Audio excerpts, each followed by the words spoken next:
Very good. So we're going to call this meeting to order. Happy New Year, everybody. We are in our new digs for a few months, being here at the Convention Center instead of City Hall. So I'm going to go ahead and go through the whole agenda. She's part of it, right? So I need to have a roll call, please. Chairman Briley, I have 201. Yeah? I pounded my gavel at 2. I think so. So can we have? There we go. Commissioner Briley? Yes. Commissioner Byers? Here. Commissioner Kelly? Here. Commissioner McElina?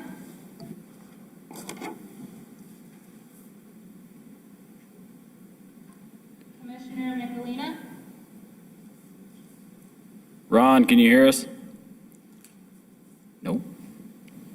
Must not be here. His face is there.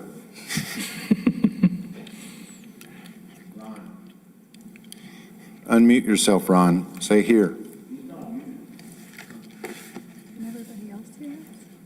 Write him a note. Since we see his face, can we call him here? Commissioner Tondino? Here. Commissioner Williams?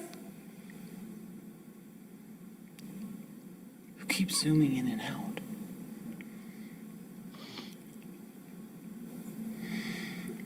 I don't see her up there. Commissioner Williams?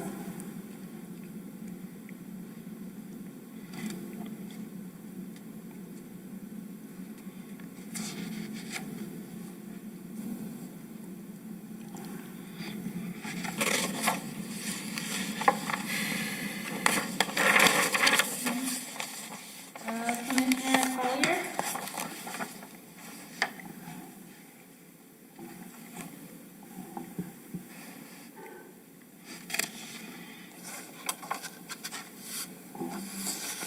We have a quorum, 4 that are here and 1 face on the TV.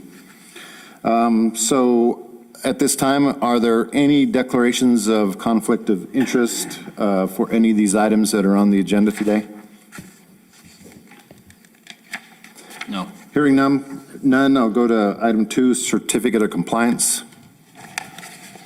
Notice of meeting and property posted in accordance with Resolution 2020-01 and in compliance with Section 54-40 of the Village Municipal Code.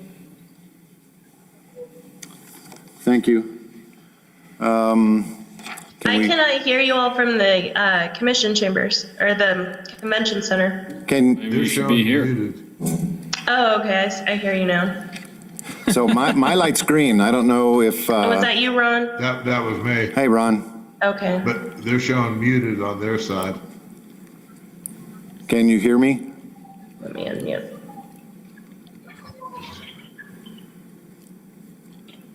Are we showing muted? Hold on.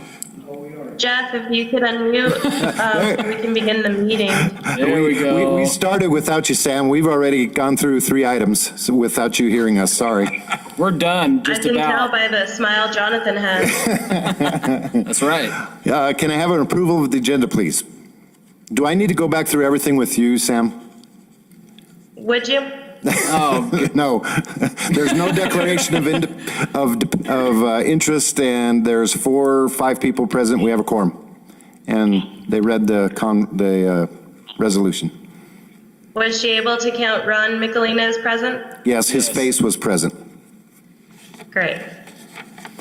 May I have an approval of the agenda, please? I approve the agenda. Second. I have a motion and a second. All those in favor say aye. Aye. Aye. Aye. Very good. Did everybody get a chance to read the minutes and any comments? And do we have a motion to approve the minutes? I make a motion to approve the minutes. Second. We have a motion and a second to approve the minutes. All those in favor say aye. Aye. Aye. I didn't hear any opposed. So this is our public input portion that we ask anybody who wants to talk to the commission regarding anything that is not on the agenda. Do I have any? We don't have any public here in the convention center. I don't know if there's anybody raising their hands out in the YouTube land, Zoom land. I don't see anybody. So we'll continue on. So we have two public hearings and a Chairman Briley, just for the record, we didn't receive anything in the office by email, fax, or phone either, or mail. Very good. So we have two public hearings and a continuance of a public hearing. So I will need to ask anybody that is going to speak on behalf or against any of the items on the agenda to please raise your hand so we can give you a swearing. Anybody? That includes all of the applicants, please. Yes, the applicants need, You, JR. there we go. Do you swear to tell the truth under perjury of law? I do. Thank you. Very good. So our first public hearing is to conduct a public hearing on case CU 2020-1002. Sam, you want to give a presentation first? Yes, commissioners, we have our applicant here with us, JR Montoya. He's requesting a conditional use approval to operate an automotive repair shop within a C2 community commercial district located at 1015 Meacham Drive. Within your packet, there's a statement that he provided. He is here with us, so I'll go ahead and let him explain the details of his operation that he'd like to conduct on Meacham Drive. Proceed. Can you hear me there? Yes, sir. Okay, sorry. So my proposed use of the 1015 Meacham is, like Sam said there, is basically I do automotive accessories and small mechanical repair and whatnot. I have looked through basically everything on here that they've supplied me with the C2 zoning and whatnot. I was just kind of unclear about, it does say on there about service stations, you know, needed to be 12,000 square feet and above when it comes to the use of this. Well, under most of all your outlining, most of your service stations is considered, you know, a gas station with islands and whatnot on there. My type of work, I understand too, you know, a lot of businesses in such line of work, you do need to have a certain square footage for parking and whatnot. I do, the way I operate my business as of right now, I am, you know, operating out of Redoso Downs, is I am basically, everything I do is appointment only drop off. So, you know, if parking is an issue or anything like that, this is the only way I do operate is, like I said, there again, is, you know, by appointment only and a drop off, which at any time would I ever want, you know, customer wise, more than 6 vehicles there, if that. If the parking is an issue. So I wasn't sure on this whole deal here, if I'm gonna be just, you know, if it fall under the guidelines as a variance request or a conditional use. And I was part owner in Hometown Tire when we opened that up about 8 years ago. And it was same thing. They fall under, I believe, 8,600 square feet. Is whenever we went to go open that up and we had to, you know, basically walk through with planning and zoning at that time and kind of show them a parking lot layout of, you know, for parking vehicles and, you know, what type of business we were going to do there. I have went within 200 feet of the property there, and I believe the back road there is called Hanson Lane or Hanson Drive. And, you know, I'm more of a confrontational kind of person. So I did go and I did talk to every homeowner other than one that was an Airbnb and one was vacant, and told them the type of business I am going to do, what I'm going to run out of there, you know, that I am a local and whatnot. And I did get several of just about everybody's signature back there that I did, you know, turn in also to the village there.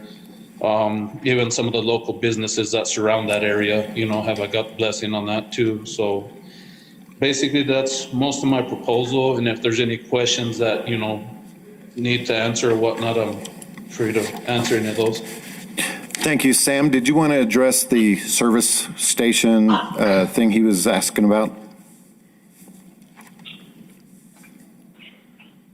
Yes, Chairman Briley. It does require a 12,000 square foot lot. In this instance, he does not meet that minimum. It wouldn't be a variance because, as you all are aware, variances is just on the land. So it's not a hardship of land, it's just that he doesn't have enough land. The use, I don't feel would be that fitting of a gas station or a service station, though. However, our code doesn't have any kind of definition or specification for this type of custom high-end accessories he installs. So unfortunately, he falls under automotive repair. It's up to your all's discretion if you would like to not enforce the 12,000 square foot rule. However, the other mechanics in town do meet the 12,000 square foot. I know he mentioned hometown. That use has been existing at that location since prior to the code. The problem that he had mentioned was with the parking, and to mitigate that, they purchased the land surrounding so they could increase their parking, which is a separate issue. So I want you all just to keep in mind the use that we're here to discuss today, and should you wish to waive that 12,000 square feet, that is up to you all as commissioners. Thank you, Sam. Definitely do not want to see another vacant building along Meacham. So from his site plan on page 3, it looks like about 9,500 square feet. So is that about right? Yes. He Yeah, is, it's 95 by 100, 9,500. Yeah. So as we proceed with this, if we make a motion to grant him this C2 conditional use, we're allowing him to be at that location even though it doesn't meet the size. So our approval kind of in essence gives it a variance? because you wouldn't be following the condition of the 12,000 square feet of automobile service stations. And to me, the code, when it speaks of that, it's talking more of gas stations and repair shops that are more high-end, not this type of accessory installation. So it's up to you as commissioners. Okay, if the commissioners will look on page 7, you can see the definitions of automobile service stations, and it's up on the screen. I guess I agree with service station. This is not necessarily a service station, but it kind of acts like a service station. So first, before we get to the public hearing, is there anybody that wants to ask a question to the applicant?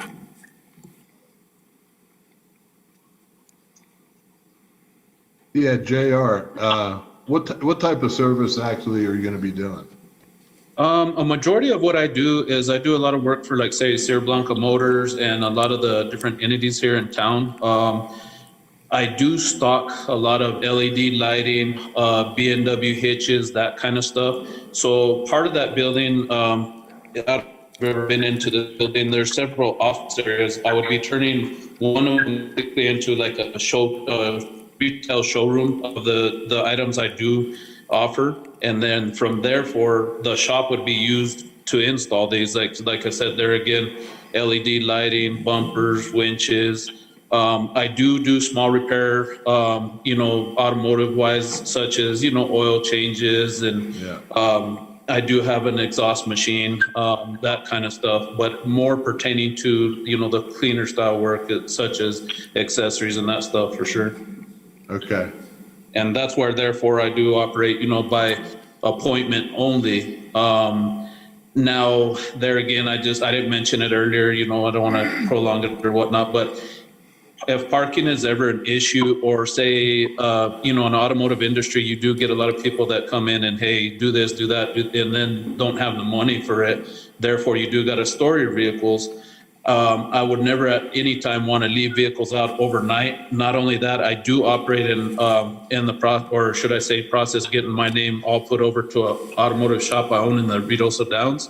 I have about, I want to say it's probably pretty close to 4,000. No, it's over 4,000. I want to say 12,000 square feet of bullpen, where if I did have to keep any vehicles overnight or whatnot, I can store down in my automotive shop in the Downs. Okay. Good. Thank you, Ron. Any other commissioners have a question before we go to public hearing?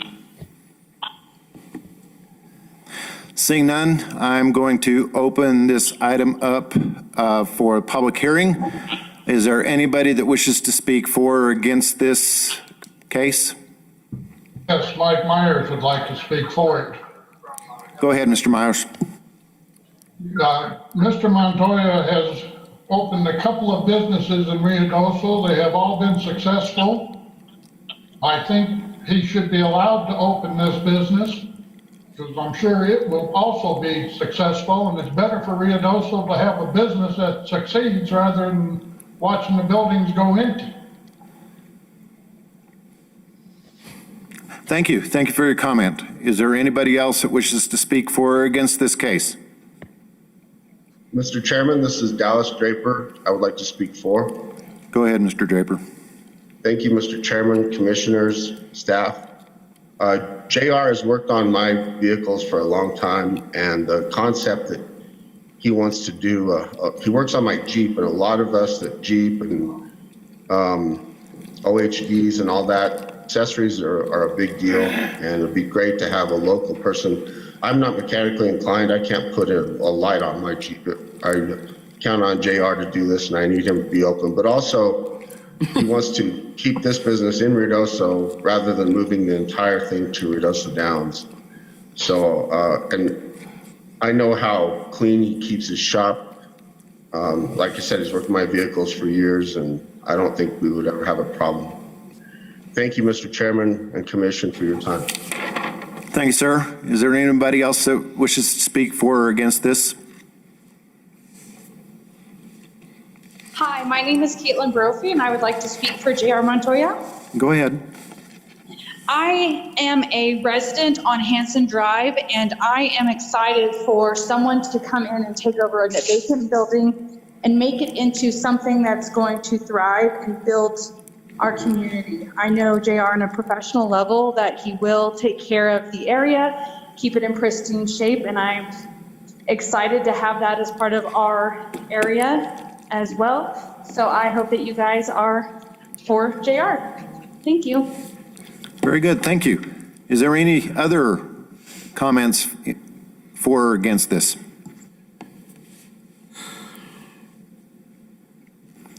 Hearing none, I'm going to close the public hearing. Commissioners, any questions, any thoughts, any comments, any motions?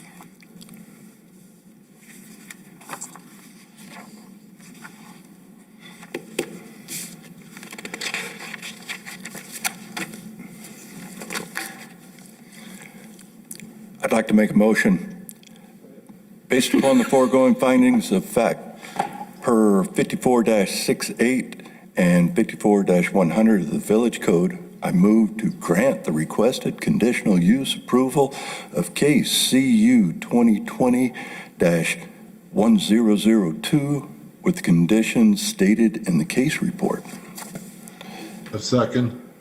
We have a motion and a second. I'm going to ask the applicant if he's seen the recommendations and the conditions that have been placed on him. Yes, I have. Very good. We have a motion and a second. Can I get a roll call?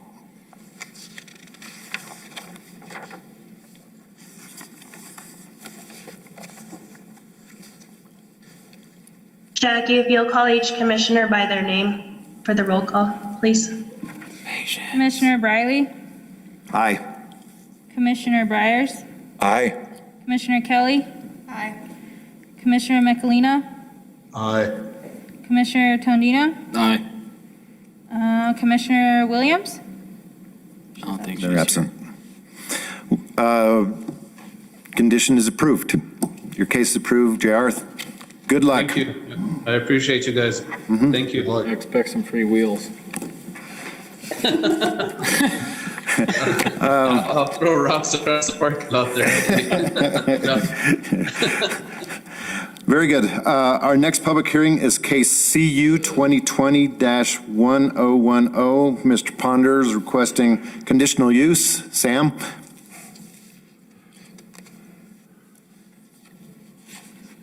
Unmute yourself, Sam.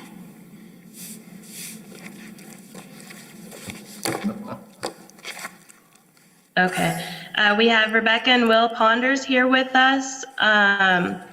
They are requesting to manufacture alcohol beverages within a C2 community commercial district located at 813 Carrizo Canyon, Lot 67, Block 1 of the Hudson Carrizo subdivision. They are here with us today. As you can see, there's a lot of mixed use going on in that neighborhood, and I will let them describe their operations for you all. Very good. Mr. Ponder?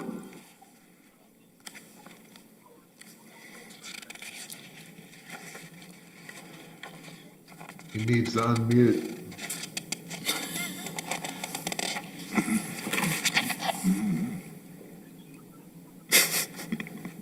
Okay, we were muted, I'm sorry. Can you hear me now? Yes, sir. Yes, sir. Okay, this isn't a Verizon commercial. Sorry about that, I didn't know we were muted, but Will and Rebecca are the owners of Glencoe Distillery, and we have been operating at Glencoe, the distillery, for the past actually, it's been operating for about 3 years now. We opened in the middle of 2018. We had a tasting room. And so our partners, you may know them, Glenn and Sherry Barrow, have decided that they didn't want to be a part of the distillery anymore. And we've been leasing the space from them, and they put their building up for sale, which meant we had to move.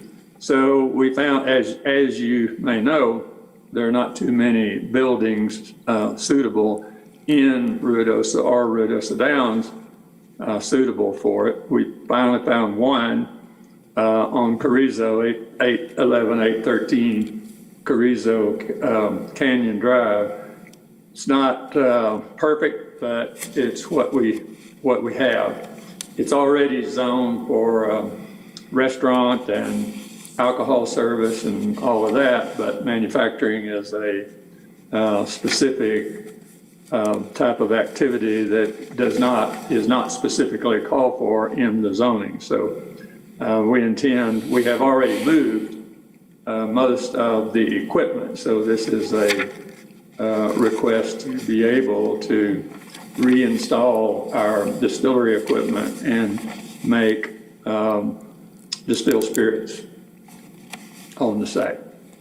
Now, ultimately, if approved, we will add the cafe and tasting room to that. Right now, what we're asking for is the permission, which we've already received from the Tobacco and Tax Bureau, the feds, for doing this. So we already have that permit.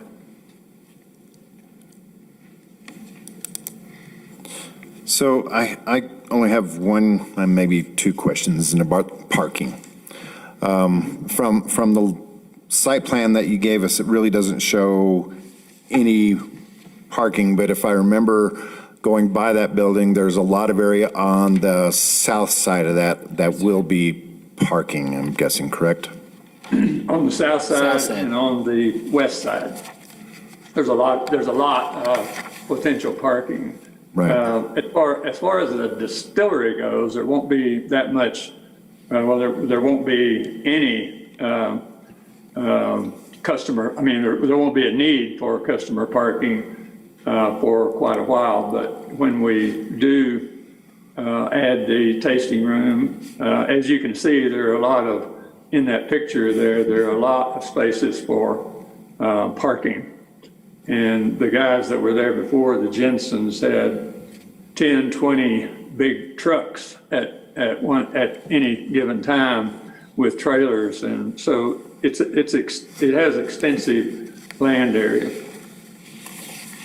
surrounding it, except on the east side. Right, it's up against. It butts up against the embankment. So your future plans are tasting and a restaurant and everything else you said, right? Well, kind of a restaurant, yeah. Tasting room, cafe, we intend, this particular application doesn't address that, but if you look at that drawing right there, ultimately we'll extend the building, not the steel building, but extend the building on that south end there to accommodate a tasting room and a cafe and a lot of outdoor seating and dining.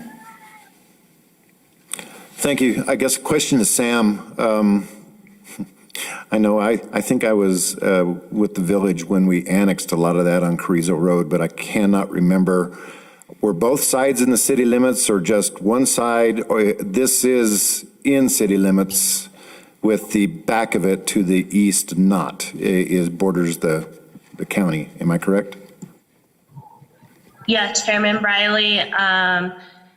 3 sides of the property are within the incorporated area, but then when you look at the east, that's county land, and the use existing is residential, but they have no zoning, so could be anything at any given point.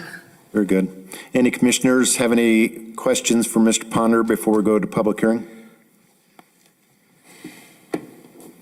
Seeing none, I'm going to... Yes, ma'am. Chairman Briley, I'd like to point out that this type of an operation was strongly supported by our newly adopted comprehensive plan and is actually a goal of the village to encourage new businesses like this to start up within the village. So.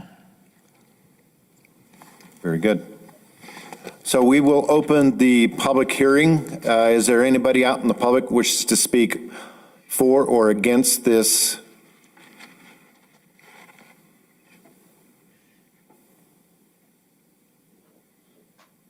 Second chance. All right, no more chances. We're going to close the public hearing. Commissioners, do you have any comments, questions, or motion for this case?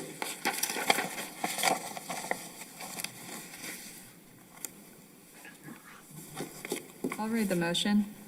Go ahead. Based upon the foregoing findings of fact per section 54-68, 54-100, and 54-145 of the Village Code, I move to approve the requested conditional use in case number CU-2020-1010 with the conditions contained within the case report. Second. We have a motion and a second. Can I get a roll call vote, please?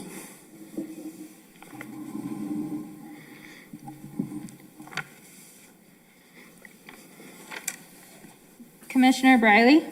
Yes. Commissioner Byers? Aye. Commissioner Kelly? Aye. Commissioner McElina? Aye. Commissioner Tondino? Aye. The ayes have it. Case passes. Congratulations, Mr. Ponder, Mr. and Mrs. Ponder, sorry. I hope you success. Thank you very much. You bet. Old business. So our next item is continuation of a public hearing for preliminary development plan approval case SP 2020-0749. If all of you have read your minutes for the last 2 meetings, I believe it is, you kind of hear the sequence and the story and how we got to this continuance of our public hearing. Sam, is there anything else you want to add to what I just said? Do we need to present the case all over again? No, I don't believe so. Everybody that was in attendance at the last meeting is here. The case study was not updated. The requested additional information was provided at the end of the case study. If you all would like to review that, he did hire Hard Crow Surveying to put together this professional to-scale plan, site plan, and his description of operations are below. Jesse is on the call along with his representative. If Jesse or your representative would like to speak, please do so. Jesse is here. My representative is not. With the holidays, we had a little misunderstanding about times and days, but I think we're good to continue. So Commissioners, based upon our minutes that we just approved, we asked or requested more detail on his sketch plan that he gave us. And I hope you all had a chance to look at it, and I will look for Commissioners' comments. Just a quick question. The egress, the 40-foot wide egress and ingress easement, that's what you're planning on using for the driveway? Is that correct? That's correct. There's already an easement. There's already a gravel driveway in that location. Okay. And then I noticed on your drawing here, which looks a lot better from previous ones, the parking lot where you have the pony rise, petting zoo, recreation area and whatnot, there's no entrance to that parking lot. So is there, I mean, I'm just, for future, let's make sure we show an entrance there that's not counted as parking spaces. Okay, was that a question, or should have been a little bit of a gap in there below the handicap, those 3 handicap spots on our left? Okay, well, I just want to make sure that, I mean, you noticed that, so Yeah, those aren't counted as parking spots. correct. I don't think. Yeah, so you'll lose 2 parking spots if you make that in and out. Correct. All right. Sam, I think you forwarded us a letter from Ron and Jill Andrews. Was that regarding the easement and the access and everything? I didn't quite understand why that was sent to us regarding this.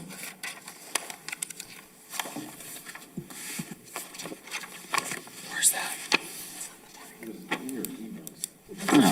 It's on the very back. Is that it? Well, that's what was up there. Oh.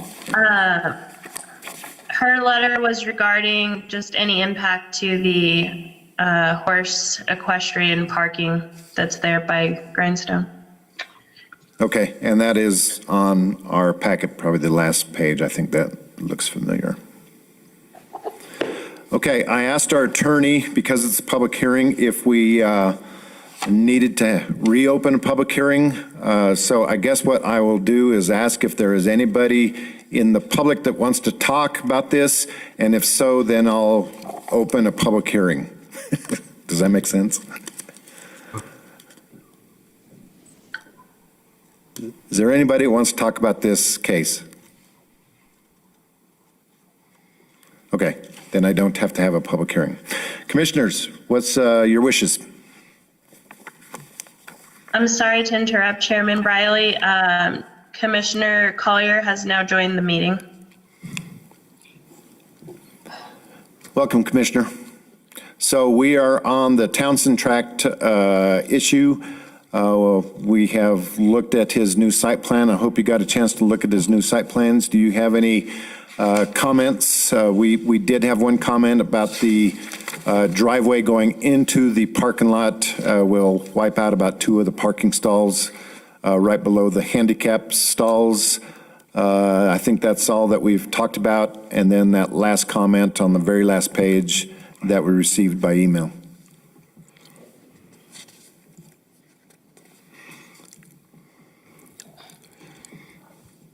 Commissioner Collier? I'm good.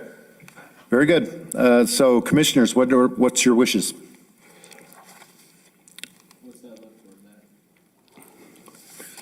Okay, I'll make a motion. Based upon the foregoing findings of fact per 54-67 of the Village Code, I move to approve the James Townsend Tract 1A proposed preliminary development plan for case SP 2020-0289 to proceed into the next step of the approval of the Village Council for the approval to then advance to the next step, final development plan. I'll second. We have a motion and a second. I'm sorry, we have a motion and a second. Can I get a roll call vote, please? Commissioner Briley? Aye. Commissioner Briers? Aye. Commissioner Kelly? Aye. Commissioner Michelina? Aye. Commissioner Tondino? Aye. Commissioner Collier? Aye. The ayes have it. Motion passes. This has been a long, drawn-out process, and thank you for your patience. I know you'll get it done now that you have to go to the council and get your final plans done and everything, so good luck with you. Thank you. You guys have a good day. Happy New Year. Thank you. So our next item, we have new business and discussion possible adoption of Resolution 2101, Opens Meeting Act. This is an annual resolution that all cities and counties and everybody does to make us legal for open meetings and everything. This also has the time and day that we meet, and as you remember from last year, I asked the question, is this the right time and right day to meet? And I heard no objections, so I will look for a motion to approve the resolution. I approve it. Second. That was sort of a motion and a second to approve Resolution 2021-01, our Opens Meeting Act, declaring reasonable notice of public meetings for Planning and Zoning Commission for the year 2021. Do we need a roll call vote, or can we just do a voice vote? Let's do a roll call vote, please.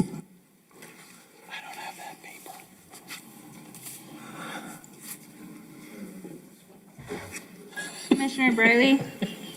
Yes. Commissioner Briers? Aye. Commissioner Kelly? Aye. Commissioner Michelina? Aye. Commissioner Tondino? Aye. Commissioner Collier? Aye. Motion passes, resolution passes. Thank you very much.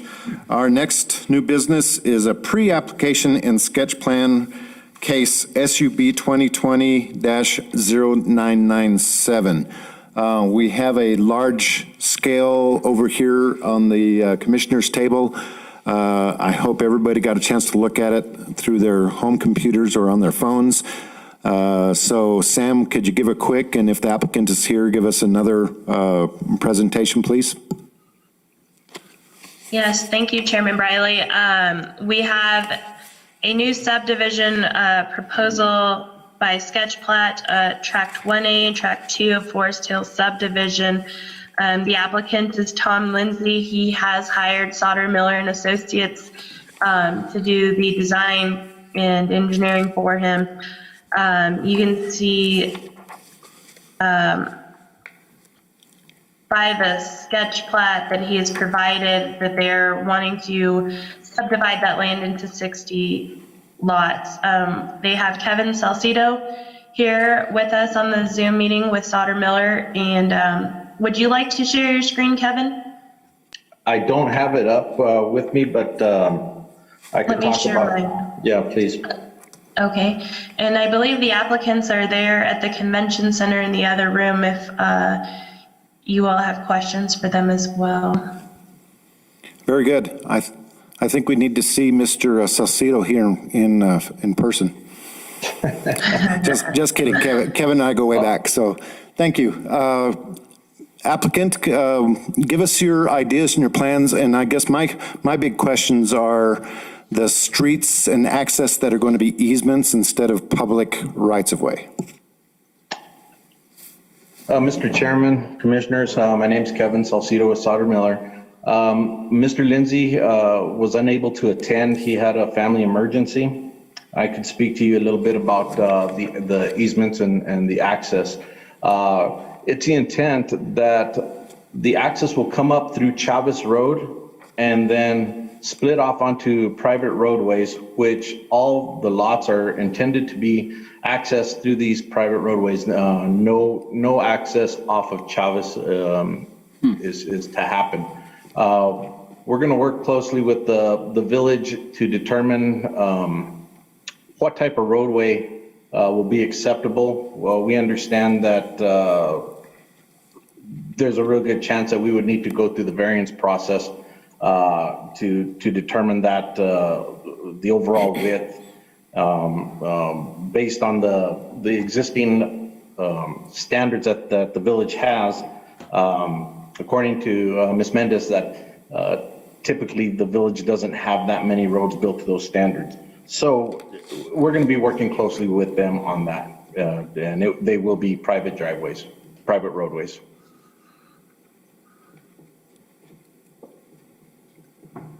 And the owners, applicants, they understand what private roads mean as far as maintenance and care and snow removal and all that kind of stuff, right? They do. Sam's sketch plan process is looking at this, see if it looks in general compliance with their code, and then ask for the preliminary plat. Is that correct? Correct. They're ahead of the game, as you can see. They've already drawn in their 5-foot contours. All lots are meeting the minimum requirements of lengths and widths. So I think that they're ready to get this ball moving pretty quickly. With Sauter Miller already on for the design, I think that they've got a good head start. And from what I've seen, it meets code. Very good. Any questions from the commissioners? I have some. Go ahead, Bart. With regards to utilities, water will be coming from the village, I assume, and the sewer system, I assume it's going to be on sewer versus septic, and I think this is a continuation of the rehab that's being done on the sewer system and to accommodate the increased load. Is that right? That is correct.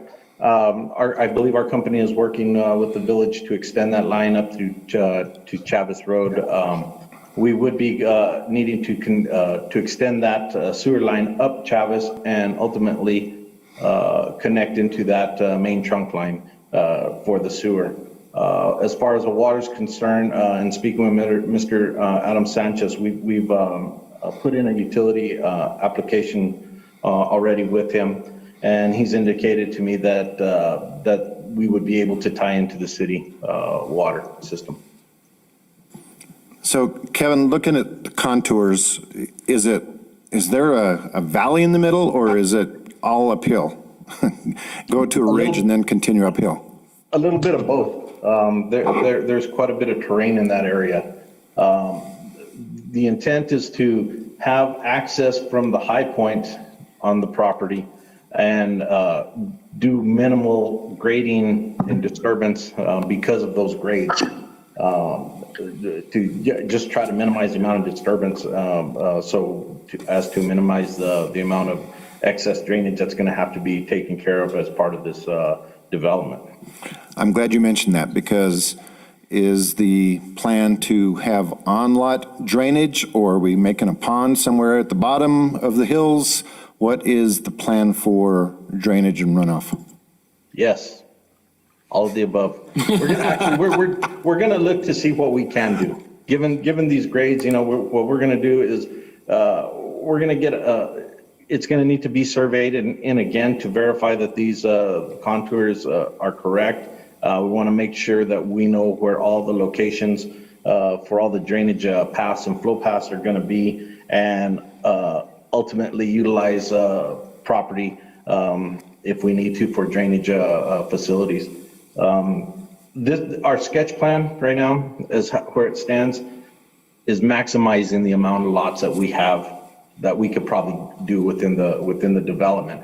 However, there's a real good chance that we're going to reduce that based on, if we end up putting a park in there, or if we put an area for solid waste for like a regional collection point, or that's been discussed with the client. Yes, we will be handling as much as we possibly can on site. However, given the grades, that might not work. So trying to direct it to a centralized location is definitely an option. And once we start jumping into that level, we'll definitely have a better handle of what we're going to do. So because the contours, are all lots going to be able to be served by sewer, or are we going to have some septic and pump stations maybe? No, we're anticipating that we're going to be able to sewer everything. There's one or two lots that we've initially looked at that we may have to install a grinder pump in a home to push it out to be able to sewer through gravity. There's going to be no on-site septic in this development. So to the south, I see Valencia Road and a proposed access.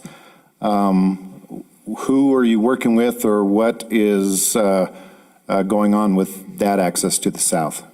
It's my understanding that Mr. Tom Lindsay, the applicant, has been in contact with the landowner there below, that he needs some access off of Valencia Road into his property. So they're talking about potentially connecting those two pieces for connectivity. So that is something that is in discussion, and obviously once we move forward, we'll be tied down a lot tighter.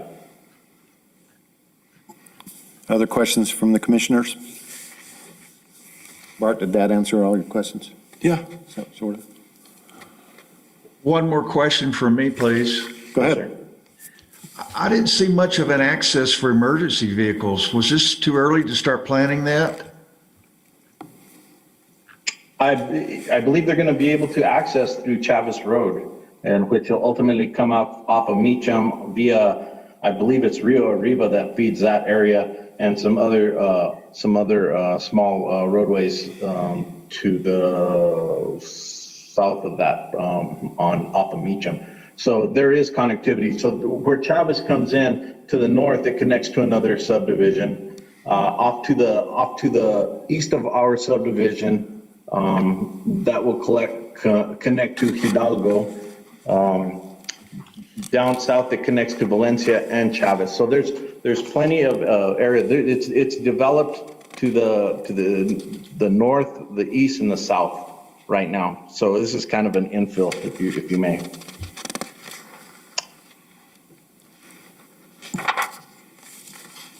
But one thing that we are going to be looking at when we start discussions with regarding the roadways is to make sure that all emergency vehicles, the dimensions required for emergency vehicles will be met.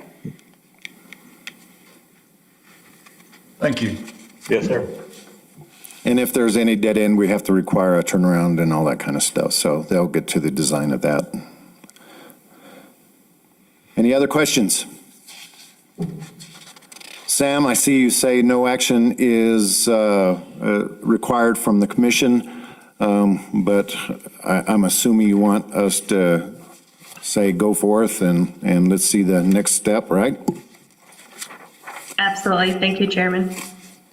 You bet. Sam, is those roads, proposed private roads, are they going to have an impact on those lot sizes? Or since they're a private road drawn in kind of like an easement, they won't have impacts on the size of the lots, like for minimum dimensions?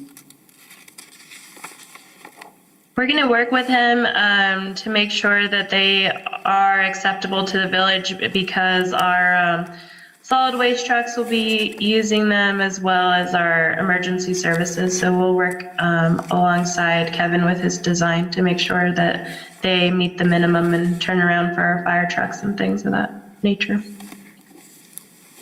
That didn't really answer my question.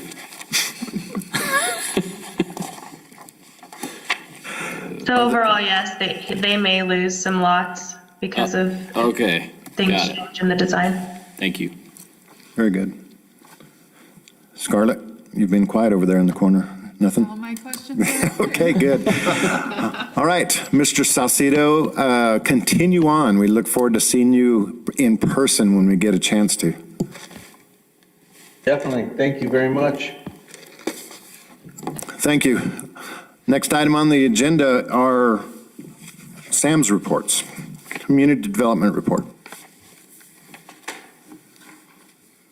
Right now, as you can see, we've got these subdivisions going forward.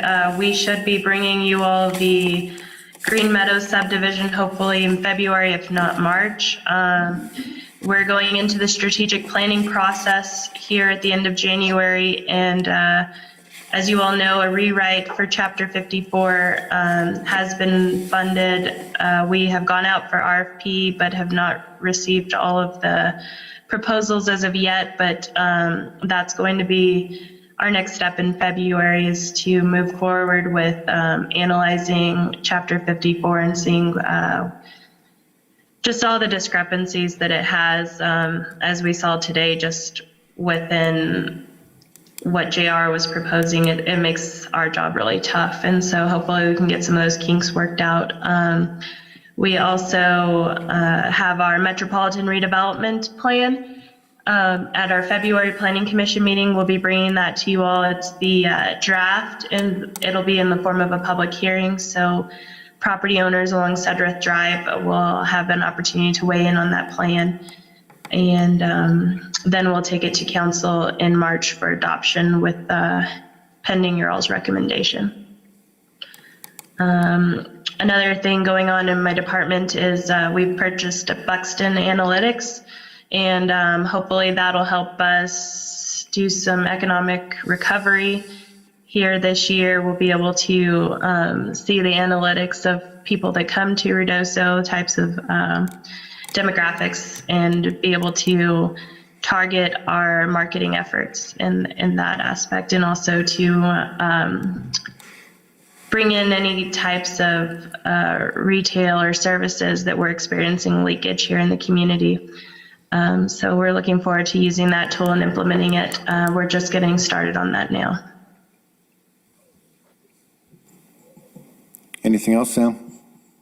No, and I believe the last meeting I introduced you all to Jackie. So if you all have questions, please reach out to her and she will get with you.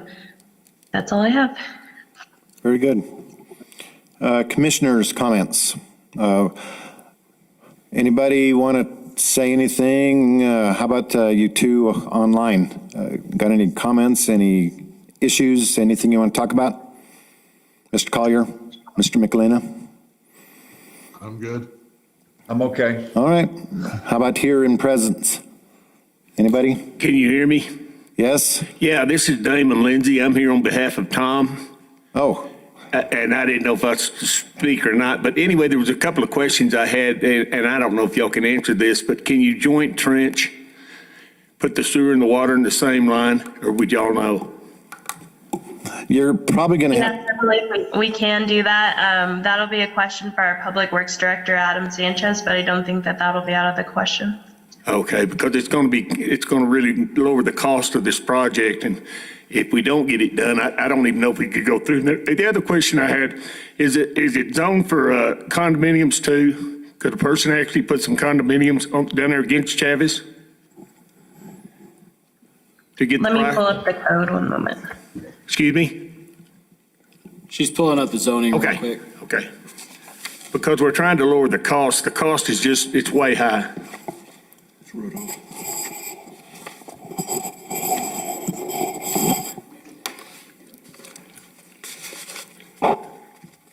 Page 4 reads that it's R1 single family, Sam. Right. Yeah, I don't think that that's going to afford you the option of multifamily housing. Okay, we couldn't get that, any of it rezoned?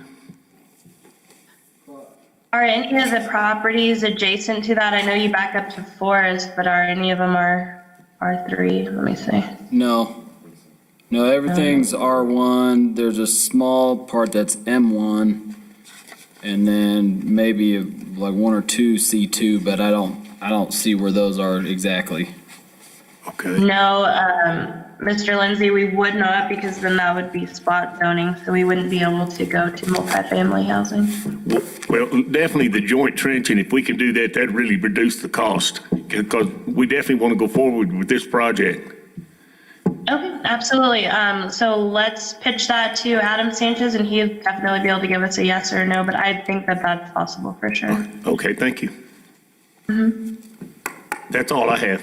Thank you, sir. Thank you. Thank you for joining us in the next room. Yes, sir, appreciate it. Commissioner comments? I have a question about this zoning. On page 4, everybody, at the very top, that page has been cut off or concatenated. We have to the top is that light blue area, medium low mobile home district. Yes. And then to the right, we have the C2. And then the main affected area is the R1 single family. That's correct. Is there any point to discussing some sort of a transition from R1 to M1 that borders these other zoning areas? I wouldn't do that, because what that M1 is for mobile homes. And so that would probably not be in the best interest. For who? The new single family owners or the mobile home owners? That's probably a discussion because that the we do in proposed private. development, those new houses are going to butt up against the mobile homes. My point is there an opportunity or a discussion to open up a dialogue about that? Sam? About switching to add zoning for multifamily housing there? Now, I'm not proposing or suggesting a switch, but a transition. I mean, because from my point of view, I wouldn't buy a house that butted up against the mobile homes. I wouldn't be thinking that the single family would be as valuable butted up against the mobile home. Does that make sense? I see what you're asking, like a transition buffer area between the two, or what? Something that gives us incentive to help him proceed with that. You know, honestly, Mr. Collier, looking on the map and driving that road very many times, there's actually not, but I think maybe one or two mobile homes situated to the north side of that property. Like I said, I've driven up there quite a bit, and most of those homes up there are all site built. And it has a lot to do with the contour of the land. And, the ones that are, directly adjacent or touching those northern lots there to the east of Chavez. Yeah, could I speak? Can you hear me now? Yes, sir. Yes. Yeah, that trailer house you're talking about, we're going to try to buy that trailer house and demolish it, because you're right, there is one trailer house on that north side that we're not real happy with. Yes, sir. That's a good idea. Yeah, but you still got a zoning of mobile home district. I think for the best interest of the village, we need to not add any more mobile home district. I think he's just talking about putting like a gap. Well, what I'm saying is it's already zoned mobile home. So if you remove the mobile home, you still have it zoned mobile home. No, I understand that, but I don't think we need to make a transition period or transition zone between the two. I think we keep it R1 as it is, to promote the building of site-built homes, which will elevate value in the surrounding areas. Okay, thanks for clarifying that. Yeah, and Sam can pull up the two zoning districts, but I think if I remember, the only difference between M1 and R1 is the size of mobile homes that are allowed, because I think in R1, there are specific types of manufactured homes and things like that that are allowed in an R1 zone, unless things have changed in the last few years. No, that's correct. We're not allowed to discriminate. Right. So those types of homes are allowed. In an R1 zone, correct. Correct. Very good. As long as single family, I agree. Yeah, I understand. Right. All right, it was just an observation and a point of visual looking at that. I mean, Yeah, and you thanks for clarifying. and you look at the lots that are butting up against those M1 lots, and they're bigger. And so it looks like a lot more area that they can buffer themselves if they really don't like the M1 behind them and stuff like that. But those are a lot bigger lots on that side. So I don't know. And it's one of those almost buyer beware. If you're buying one of those lots up against M1 lot, is that good or bad type of thing? Do I get my lot lower, or am I looking at devaluation? It just depends on what's around there, actually around there. You know, in some municipalities, where I'm originally from is Dallas-Fort Worth, and they always address that with some method, whether it's a fencing or buffering or landscaping. There's all sorts of ways to address that issue. But it would be interesting to pursue with that, at least have an open dialogue about the transition between an R1 and an M1. Well, what you're saying to that buffer zone, I agree with that, but the problem is the elevation is about 30 or 40 feet. You know, the fence would do no good because you're going to be looking right over the fence. The house is set back a long way. Yeah, I agree. I understand. Yeah. So that forces the residences on the new development further to the south. Am I reading that topographic correctly? I don't have anything in front of me. Oh, okay. Yes, that's correct. It yes. could, yes. So they want to be up further toward the top of the hill Yes, rather sir. than toward the bottom to the north or top of the plan. Yes, sir. Okay. Yeah, we're going to try to get them far back from that trailer house as we can. and any other We call them thing. mobile homes. Okay. Yes, I'm trailer trash myself. I didn't mean nothing by that. I'm just joking. It's, you know, it's my first one, and it's because I live up here near behind Martha's Fabrics, and we have very little zoning on that. I mean, I guess new development would prohibit manufactured homes up against my neighbor whose house is for sale for $450,000. So zoning to me is a very important issue. Yes, sir. Especially when they convert them to nightly rentals, and there were 11 cars last year in the driveway, and the weekend after that, there was a 33-foot school bus. Yeah. I'd have a problem with that myself. We're digressing. We're going backwards in our agenda. So if we have no more, go ahead. I wanted to answer Mr. Lindsay's question. I asked Adam, the Public Works Director, if you could put them both in the same trench, and he said no, that they need to be 7 feet apart. They need to be how many feet apart? 7 feet? So I can give you have his number? He said y'all I do spoke have it. yesterday. I've got Adam's number. But is there any way to get a variance on that? I don't know if that's an EPA law. I was going to say most of that's regulated by Environment Department. There's a separation by law. We'll work with you all as much as we can and go from there. Horizontal, that's a horizontal dimension, not vertical, right? There's both, yeah. It's 7 up or 7 wide, because I've seen joint trench, and it just has to be a lot deeper sewer line than the water line, a lot deeper.